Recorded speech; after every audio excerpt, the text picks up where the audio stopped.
Do you think women are better off by themselves or they're better off with a man? Can a woman survive without having a man in her life? Let's talk about it. Money is the biggest problem with all of this, because if every woman in this room was independent, if she was someone who had her own money, her own understanding of how to use it, and her own resources, marriage would take a very different view today. Because that is why we can all sit up here and say, well, I choose to be married. No, we get to choose to be married. We get to make those decisions. It has to do with, it creates an entire freedom.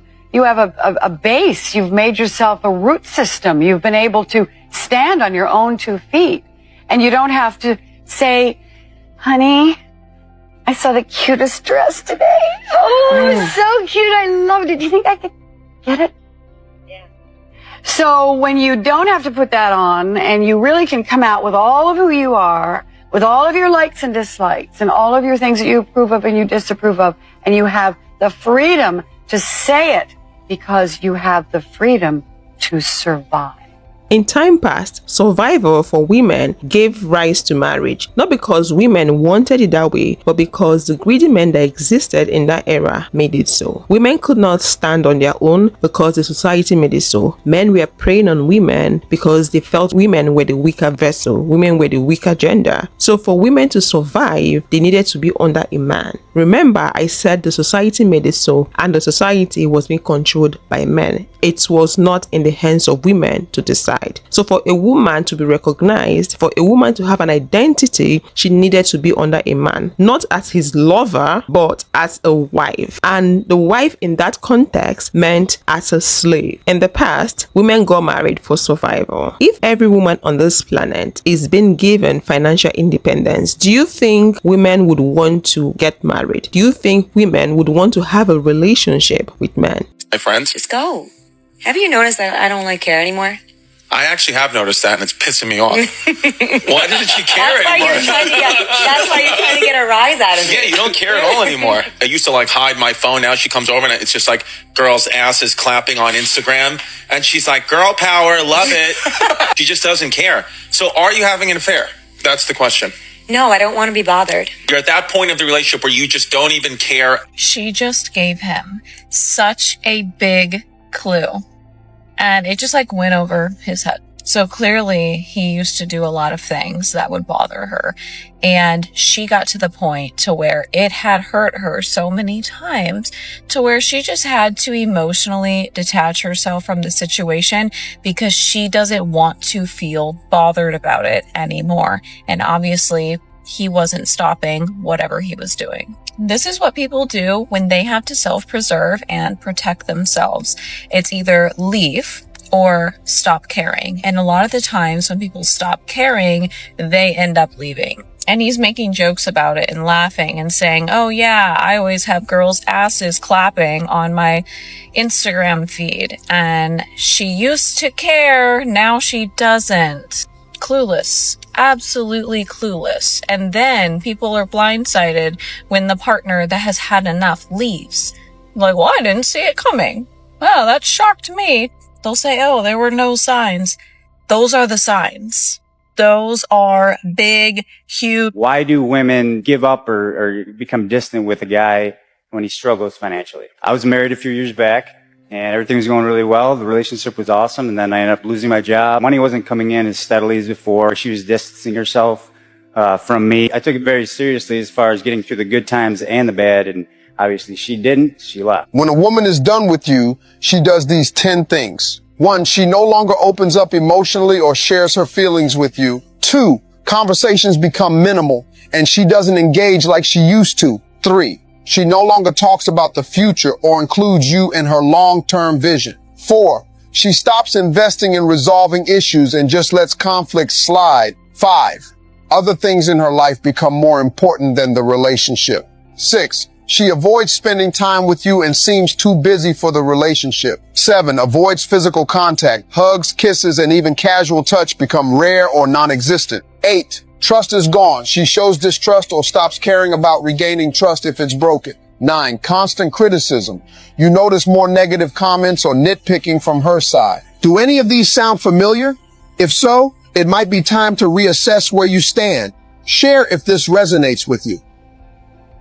In recent time, women have become more financially independent than they were in the past. And this does have huge effect on the male and female relationship dynamics. Women are now asking for what they didn't have before in relationship with men. Things like partnership, equality, and accountability. But men are struggling to live up to women's standard. This mismatch in the dynamics of the male and female relationship has resulted to increase in the divorce rate. Men are struggling to live up to their responsibility in relationship, and the reason for that is because they were never doing that in the past. Their forefathers didn't do that. They took women as their slaves. They never saw women as their partners. I'm speaking of how marriage and relationship was in the past. Men were more focused on providing for women. They were not focused on building connection with women. They were not focused on being a good partner to women. Their focus was on providing financially for women. Given that women now have access to money, they have access to resources, men are struggling to live up to expectations. If your wife or your girl nags,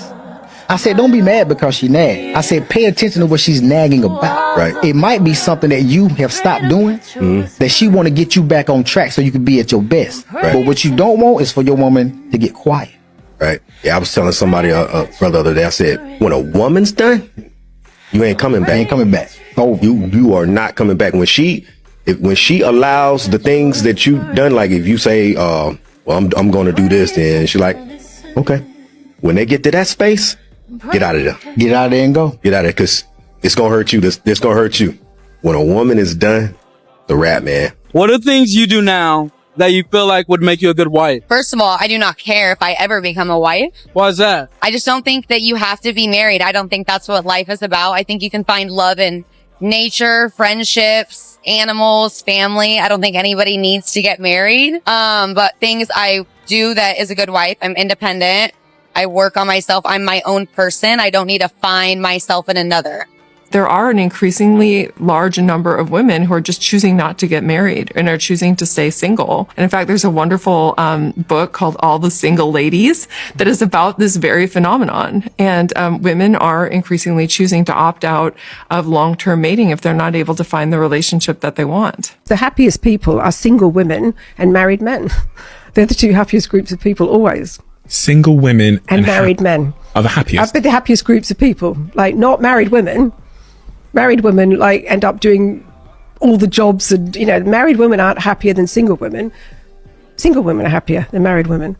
And married men are really happy because they get everything done for them. A lot of men are stuck in the past. They still want things to be done the way their forefathers did it. They still want women to be at their beck and call. They still expect women to clean after them. But women are saying, no, we are now empowered. We have our own money. Why should we still be doing that? Why don't you rise up to the occasion and be more responsible? Why don't you rise up to the occasion and become a partner? See me as an equal. But men are saying no. And this is the reason women are saying they would rather be by themselves, single by choice, rather than be in a relationship where they will have to enslave themselves, do all the weightlifting, and still be maltreated by a man. The society is responsible for this chaos because men and women were groomed differently. Men have been told to see themselves as superior, to see themselves as the lord over women. A lot of men have been made to believe that they're the first-class citizen and women are meant to serve them. So having this mindset, it makes it hard for men to unlearn what the society is telling them. But if you're an adult and you still think this way as a man, then you should bear the consequences, because I would expect a grown-up man to do research and learn better. Anyways, that's the main reason why men are not wanting to rise up to the occasion, because they still feel like they're supposed to be in control. They're supposed to be in charge of a woman's life. And this explains why a good number of men hate the feminism movement. They don't even want to hear about it. They are anti-feminism movement. Because of the teaching of the patriarchy, men have been made to believe they are born to rule. And who are the people they are ruling? Women. They are born to rule women. Some women even get married and get stuck in the marriage even when they are being maltreated due to the struggle with financial independence. Some women still choose to remain in an abusive relationship because they crave companionship. Some people stay put in an unconducive leave marriage because of societal pressure, societal expectation, and all that. Fear of loneliness, children, and cultural norms are part of the reasons why some women stay in relationships that are not serving them. You should always learn to put yourself first. Empowering yourself is the first step as a human being, not even as a woman, as a human being. When you have financial freedom, it gives you voice. Whoever you depend on to feed you 100% controls you, and that was what men did in the past, because if they give out instructions and you don't follow through, they're going to starve you, and no one wanted to get starved, so they'll have to succumb to the pressure and let themselves be controlled by men. So if you allow anyone feed you 100% when you're not a child, then you're giving someone that power to control your life. Be it a man or a woman, fight for your financial freedom. Don't let anyone have that power over you. Don't let anyone take that power from you. These days, there are so many ways you can make money. Put your leg on the ground and better your life as a woman. Financial independence is very important. If you would love to watch more videos like this, click this video to watch why you shouldn't make a man your priority, and I'll see you in the next one. Bye.